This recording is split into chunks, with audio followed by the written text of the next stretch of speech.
Hey, it's Jake Mace, the vegan athlete, and I'm here in Mesa at a friend's neighbor's house, and they got some cool things going on with edible gardening. Let's check it out. First thing you notice when you come in, you see a tank of water, and I knew instantly, I can tell that it was an aquaponics system set up. So they got a bunch of tilapia down inside the water here, and then the water cycles throughout the day, and multiple times a day it goes through the piping and wells up and bubbles into these crates that are filled with soil and wood chips, it looks like. So they're using wood chips, maybe some peat moss or something as the growing medium, and that's it. And the water bubbles out, goes into the plants, and then back into the water. So the plants clean the water and the fish provide the fertilizer for the plants. So it's a pretty cool custom aquaponics system. And then you'll see some grapevines heading down the whole strip that are guarded by the most incredible guard dog of all time. And how many years old do you think these grapevines were, you said? I think it's about 35. Wow, so these grapevines, they said, are about 35 years old. And look at the trunk on this guy right here. I mean, that is the size of a tree. That's incredible. And when you look up top, you'll see grapevines starting to set fruit. But over here, it was really impressive, the size of the clusters that they've got on this grapevine. So that's going to be a ton of grapes.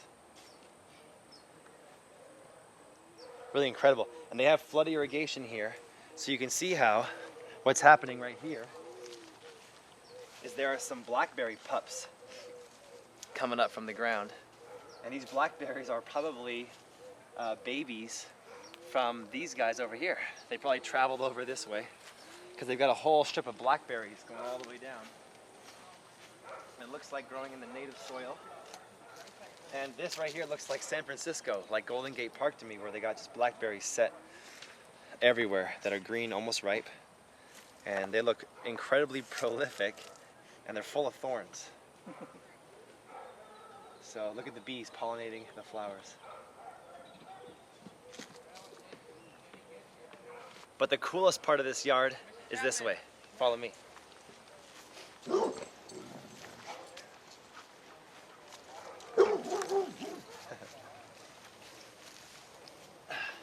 The coolest part of this yard is this little 10-week-old Heeler Mastiff puppy. This is worth coming over here. I think I'm gonna take this guy home with me. He's biting my neck. The coolest part of this yard is not the puppy, it's this guy right here. This is a thin-skinned, fist-sized avocado tree that apparently was planted sometime in the 1980s by the owner of this house's stepfather. And apparently they'll pull between 6 to 20 buckets of avocados, like 5-gallon buckets of avocados off this guy every season. They did 6 last season, 20 the season before that. And they said it's a delicious tasting avocado about the size of your fist with a very thin skin. The trunk is this size. And the leaves look very thin and very healthy.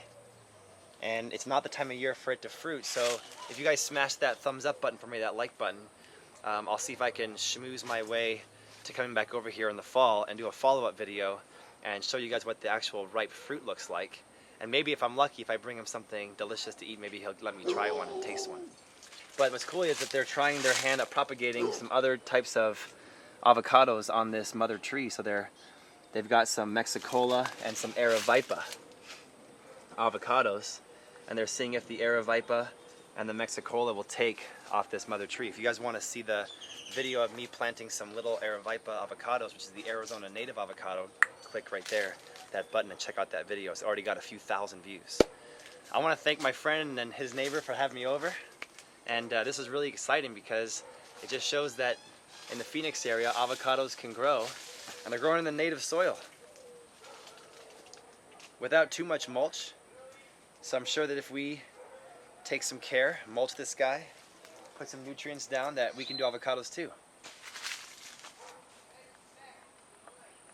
There you go. Thank you so much.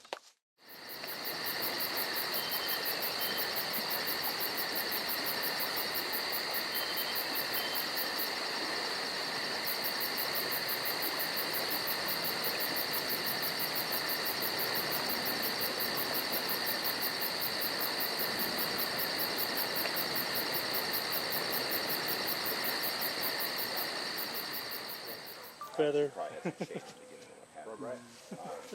But the Florida rootstocks are more salt tolerant and a little more cold tolerant. So all of my Aravaipa are on rootstock. Okay.